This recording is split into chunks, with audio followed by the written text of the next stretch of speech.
Hello, my name is Jeff. This is Castle Tutelage, your 2A self-defense law network. I'm going to go over certain things. I put out a scenario video a long time ago. I get many comments on it, and there is a common theme of ignorance on it all the time.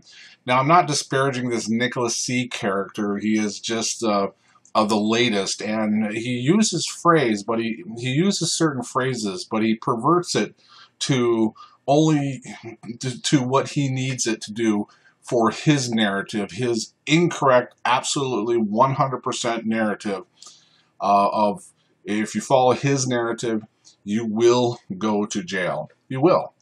And this was the scenario. I'm going to read it directly out of Michael Martin's book, scenario number 4.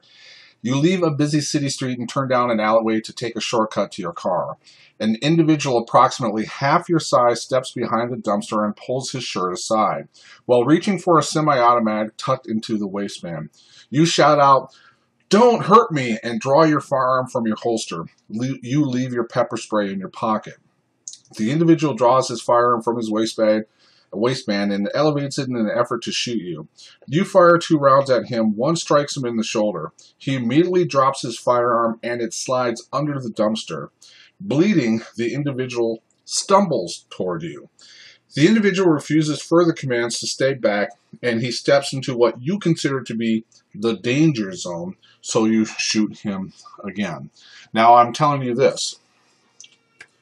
There's going to be 2 different shootings here. It's going to be the initial first 2 shots, and then you have the waiting period, and then you have the commands, and then you shoot one more time. Are these both good shoots, or is one or both of them a bad shoot? Well, I'm going to tell you just to make this easy. The first one is a good shoot. The second one is going to be a bad shoot. And I'm going to go through why that is with this Nicholas C. And we'll just go through his comments.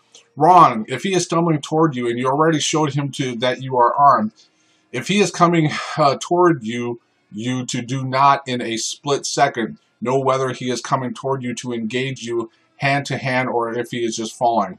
Someone getting into a hand-to-hand scuffle with you, I don't talk the way he writes. So scuffle with you when you are holding a firearm means that he still has the ability and opportunity to kill you. Beautiful right here. Thank you, Nicholas. You brought up the AOJ triad. Ability, opportunity, and Jeopardy. What does that actually mean, dude? All right? You brought it up. You are perverting it into something that it isn't. Does the bad guy have the ability to kill you with death or great bodily harm, dead immediately with a gun? Again, the narrative says that the gun fell and slid under the dumpster. Does he have the ability to kill you right now? The answer is no, he doesn't. What deadly force is it that he can use to harm you in some way? Some people will say, well, you don't know if he's carrying a knife. Well, you don't know if he's carrying a bazooka. You don't know. The law doesn't make you cannot speculate on a deadly threat. You have to know of a deadly threat, or if there is any furtive movements. A furtive movement is that kind of reaching around to where the small of the bag to grab a knife, or that would be a furtive movement. Then I would say, yeah, you're absolutely right. That third shot would have been something. But in the scenario, which isn't a realistic scenario, this scenario is designed specifically when you use deadly force, but more importantly, when deadly force is no longer warranted. And that is what this is. This isn't a realistic kind of scenario and all these straw man arguments where this scenario wouldn't apply because it wouldn't happen in real life. Who cares if it would have happened in real life? This is a fictional story designed with very specific circumstances in teaching the person when deadly force is used and when it is done. Okay, so his straw man thing of ability and opportunity, he perverted it into it not being relevant for anything. The other thing is he stumbled toward you. The author put the word stumbled. where he didn't have control of his actions when he stumbled forward. The story didn't say he aggressively went for your neck. You know, the guy's half your size. Now, if you're a 200-pound man, this would mean that you're going against a 100-pound man. If you are a 110-pound woman, this means you're going against a 55-pound person, child. Half your size. There is a disparity of force there, people. There's a disparity of force. That is also another thing why that the second shooting is not justified. Here, this is what I love. And I get this every once in a while. You are wrong on this. Flat wrong. Somebody following your line of reasoning could easily get killed. Stop spreading this crap. The only crap who's spreading it around is this Nicholas C. stuff saying that it's okay to shoot an unarmed person if he's half your size and poses no immediate threat, has no ability to harm you with great or bodily harm, death or great bodily harm. Okay. I strongly suggest that you no longer make comments on this topic and read a book called A Law of Self-Defense by Andrew Branca and concentrate on proportional force. And that's what it really is. Then he comes back, Castle Tudor stumbling forward after getting shot is a scenario that happens in about 1 second. You know, he's bleeding the line. People want to say that it's not, this scenario isn't valid because this wouldn't happen in real life. You're right. This is a total straw man, bogus argument that people will take up on it because and he tells it later in another narrative that, oh, you're going to tell me in an unlit alleyway you're going to see that the gun fell and dropped underneath the dumpster? The narrative, the author of the narrative told you that. And the reason he told you that he dropped the gun and it became inaccessible is because that is the delineage when deadly force, he no longer has an immediate use of deadly force against you. So that's when you bring it down. The de-escalation. Everyone knows about elevation of force. People rarely understand the de-escalation of deadly force to ordinary force. And this is what this guy is missing. The law expects you to be in the mindset to shoot, analyze the gun being dropped. Here it is. The fact that he is stumbling, not advancing toward you, realize the gun has fallen out of his reach, make the decision not to follow up a shot is in that amount of time. Laugh my ass off. No, dude, just no. You're talking anchor shots. No, I'm not. I'm not talking anchor shots. You're injecting what you want to inject into the story and not actually listening to the story. See, the greatest obstacle to discovery isn't ignorance, it's the illusion of knowledge. What that means is what you think you know will prevent you from learning what you should know. Mark Twain said something like this, and I perverted it into my own use. Knowledge is confident that a tomato is a fruit. However, wisdom is guided that a tomato has no business in a fruit salad. This guy may have knowledge about certain aspects in it, but he doesn't know how to use it properly because he doesn't have the wisdom to do so. So when he's talking to you guys and saying, my educational series is going to get people killed, is stupid and flawed. Wholly flawed because it's in whole cloth. He has to pervert things that he has learned and doesn't have the wisdom to put it into proper context. An unarmed man is still a threat. Here we go. Allowing him to close the distance on you when you have a gun in your hand is a huge threat. You are wrong, period. Learn what an anchor... it has nothing to do with anchor shots. And go on babbling about the scenario where they do not apply.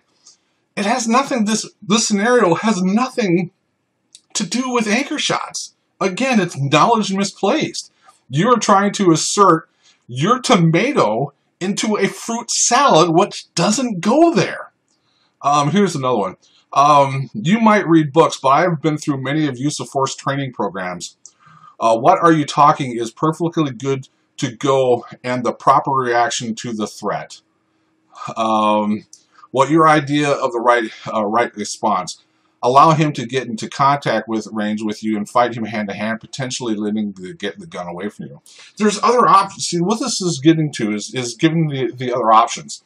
What he is basically saying that you have the authorization to shoot and murder somebody, and essentially because you don't want to get into a hand-to-hand combat with a wounded person that is half your size, bleeding, and he stumbled forward, which means that he may not have total control of his muscle memory, his muscle movement.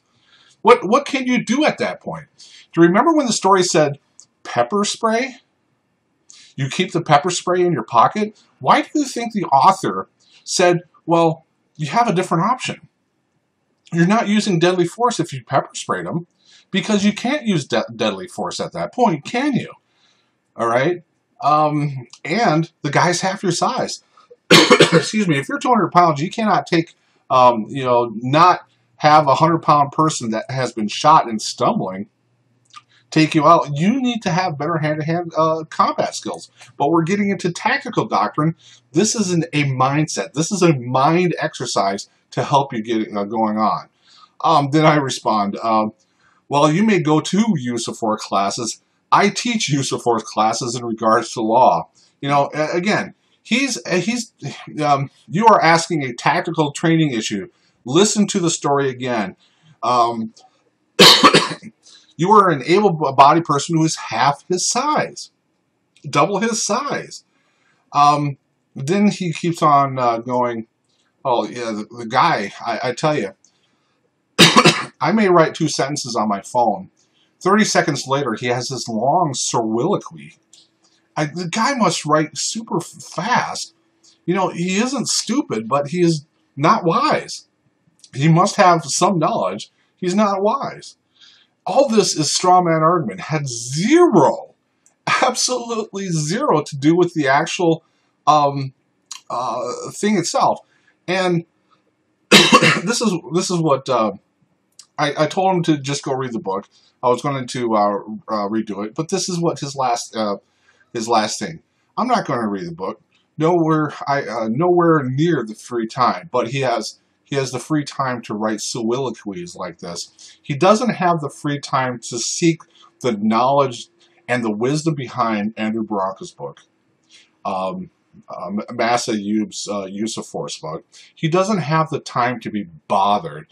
And then he also somewhere here is that he reads case law. Well, now it started. He went to use of force classes. Now he reads case law. Well, he doesn't know how to interpret case law. So the simple matter of the fact is this. The story that I have given to you today is about the use of force, and when the de-escalation of force is no longer, the escalation of force goes down to ordinary force, where deadly force cannot be used. If we use the AOJ triad, the ability, opportunity, and jeopardy, what that means is, does he have the ability to kill you? Okay, what does he have in his hands? The ability. Okay, does he have a gun? Does he have a knife, a bat, that kind of thing? So he has the ability to cause death or great bodily harm. Opportunity. Does he have the opportunity to kill you or death or great bodily harm? Let's just say, does he have a 308 and he is 750 yards away? Yeah, I would say he has the ability and opportunity to kill you. If he had a 9mm handgun 40 feet away, yes, he has the opportunity, the ability and opportunity to kill you. Now let's say he has a bat walking through the park. Yes, he may have the ability with the bat. Does he have the opportunity? No. Maybe he's more than 21 feet away. And the J is, I wanted to say this, the J is Jeopardy. Is he showing Jeopardy at, swinging at flies or balls? He may have the ability, he may have the opportunity, but he doesn't have the Jeopardy in this scenario. Now, the last one is, if he has a knife and he's 200 yards away. well, yeah, the knife has the ability to kill you, but he doesn't have the opportunity to. So when the author specifically says that the gun dropped and it went into under the trash bin in an inaccessible manner, he no longer has the ability to harm you, immediately harm you with death or grave bodily harm. It's simple. So when I get comments like this, where they are saying that my lectures, my teaching will kill you, it's coming from a position of ignorance. It's coming from a position of maybe they have knowledge, but they don't know how wisdom works. I would rather have the wisdom part of it than just the knowledge part of it. Knowledge means nothing without the wisdom to put it into context. My name is Jeff. This is Castle Tutelage, your 2A Self-Defense Law Network. I hope this helped.